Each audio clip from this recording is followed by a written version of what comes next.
Welcome to the Blender Basics tutorial series. Today we are going to be working on Chapter 3, Creating and Editing Basic Objects. My name is Jim Chronister, and you can find the Blender Basics book at Central Dauphin School District's website, www.cdschools.org/cdhs. Look under Staff, my name. It will take you to the web pages related to my classes and to find the Blender book. Okay, first thing we're going to do today is we're going to start a brand new unit again, brand new file, and there's a lot of stuff in the Creating and Editing Objects chapter. I recommend that you read it first to really get a good grasp on all the different things that you can do. But to start out with our new scene, when you're basically creating and editing new objects, how do you make new stuff? You start out with a cube, a lamp, and a camera, and you right-click on those objects to select them. Okay, well, from the previous chapter we talked about working in your viewports, so I'm going to switch to an orthographic view by hitting number 5 on my number pad, and number 7 to go into a top view.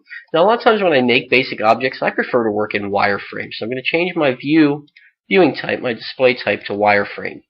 Okay, now if I wanted to put a sphere directly on top of that cube, well, I want to look at where my 3D bullseye is. When you use your left mouse button, where you click is where that 3D bullseye will end up. Now, if I put it like in the middle of my scene, that's great, but I don't know if it's above, below, or in the middle of that cube. So I need to look at all 3 of my principal views, 7, 1, and 3.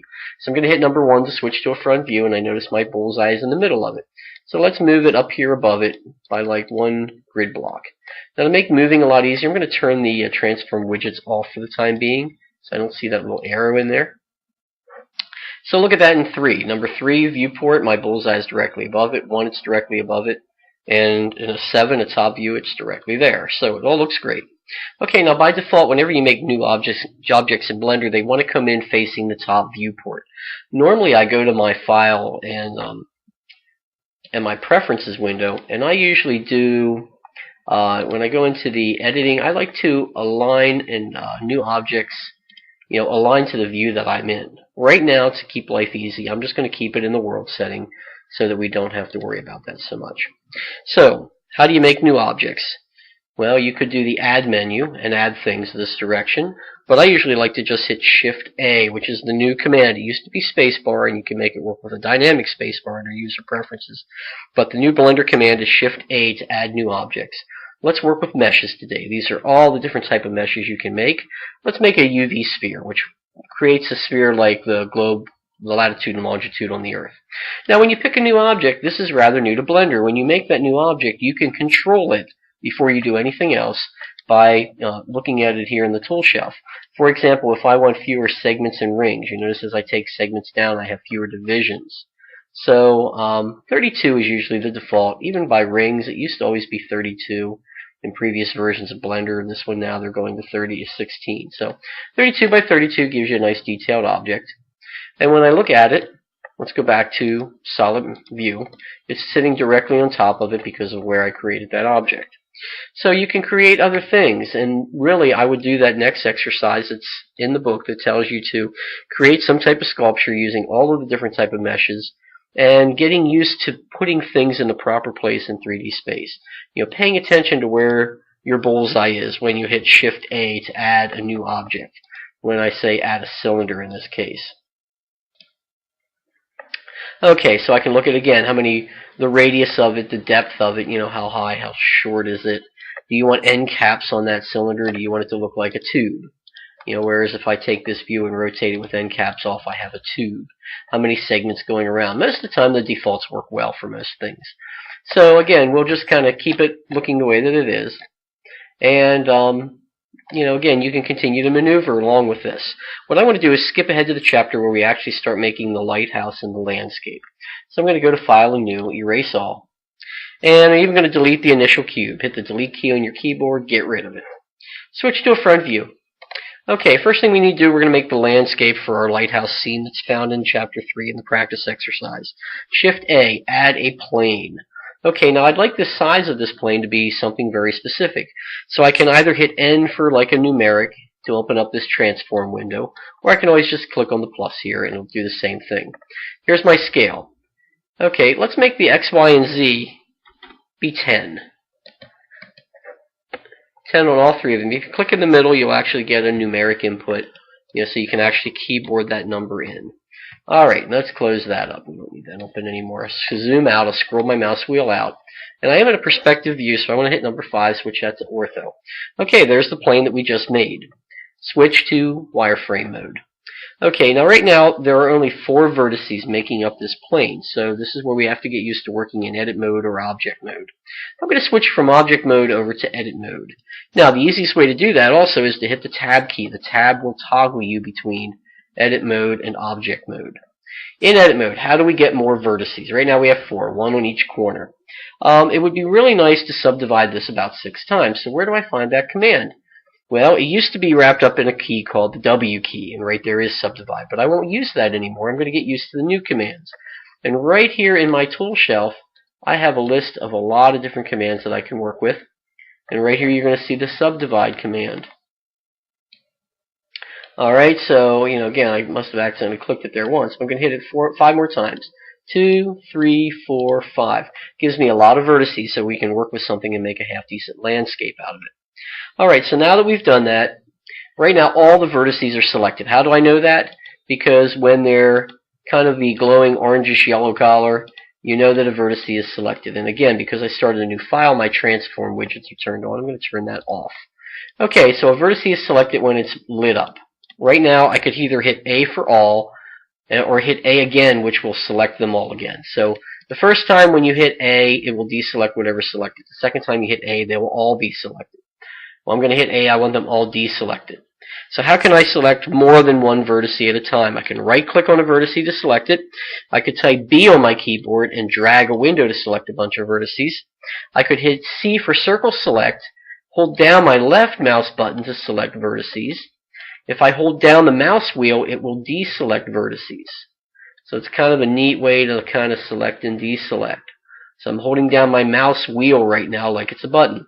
How do I make that selection circle smaller or bigger? Scroll your mouse wheel, and you'll end up with a larger or smaller selection circle. So again, there was left mouse button to select. Here's the center mouse wheel held down as a button to deselect. Scroll my selection wheel a little smaller. We're going to make the landscape here for our lighthouse scene. So hopefully you've downloaded the book and you're looking at what the results should look like. So I'm going to hold down my left mouse button, and I'm going to kind of make a scrolling kind of a cliffside range here for things. I'm going to paint all these vertices over here with my C for my selection circle. Hit escape to get out of that. Now that those vertices are selected, I'm going to hit number 1 to switch to a front view. Now it's just a flat plane.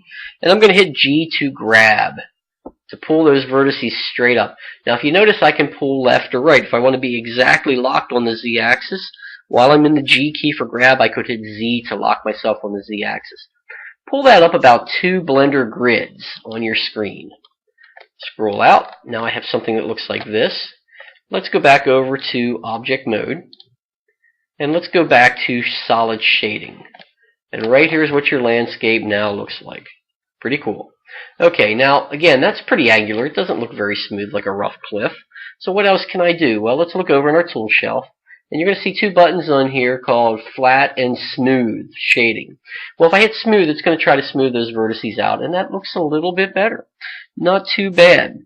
Okay, well, let's look at how we can kind of improve this landscape a bit.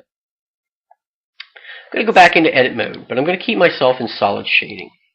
If I select a single vertex, like right-click to select that one there, I could hit G to grab and Z to lock myself on the Z axis, and I could pull 1 or 2 up and down, but it'd be nice to maybe control a few more around it.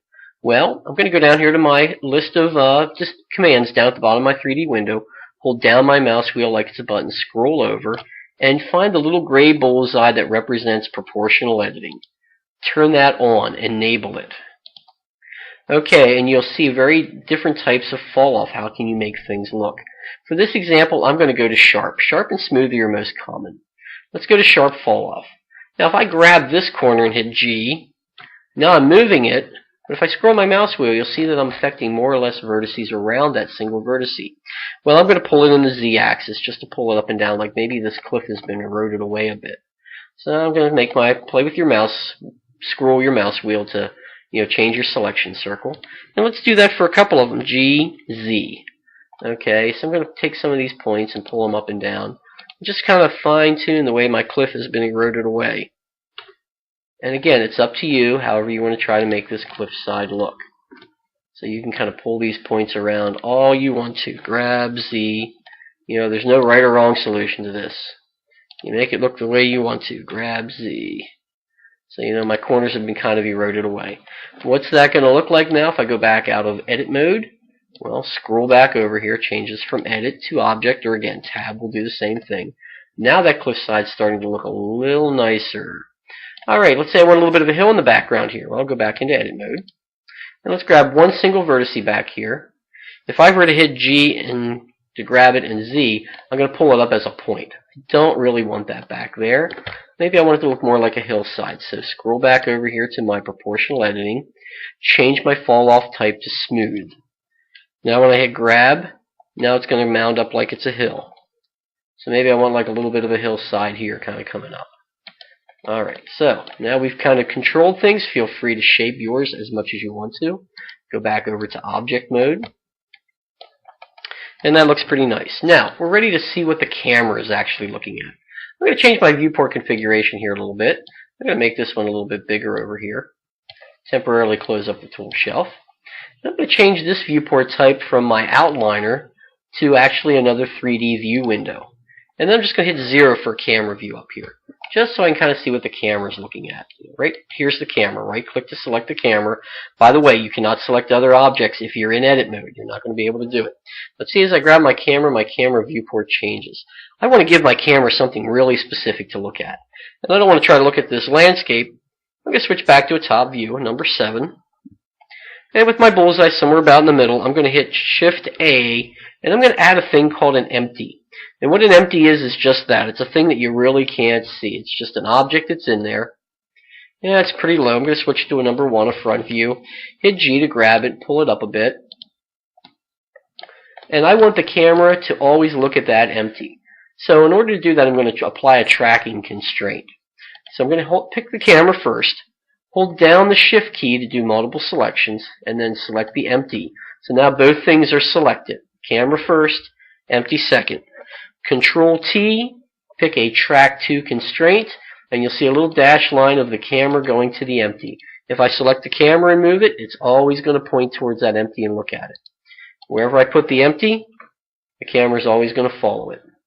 So now what I'm going to do is I'm going to grab my camera and pull it back far enough to get a half-decent view. I don't want to go back too far where I actually see like the front edge of the plane.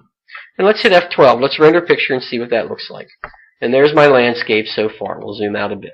If you pull out too far, you're going to see the edge of that plane. Eventually, we're going to put some water in here. We're going to put a lighthouse up in here. And we're going to make this whole landscape look a little nicer. Hit escape to get out of that and go back to my view. For right now, we're pretty much finished, I think, with our landscape. What I want to do now is try to make a lighthouse. Actually, before I do that, when I did hit F12, I noticed that my scene's rather dark. Okay, that's because I only have one light source in here right now. Right there's my one single lamp. I have right-click to select it. In the top view, I'm going to hit Shift-D to duplicate it and put another light over here. Maybe I'm going to take this initial light, hit G to grab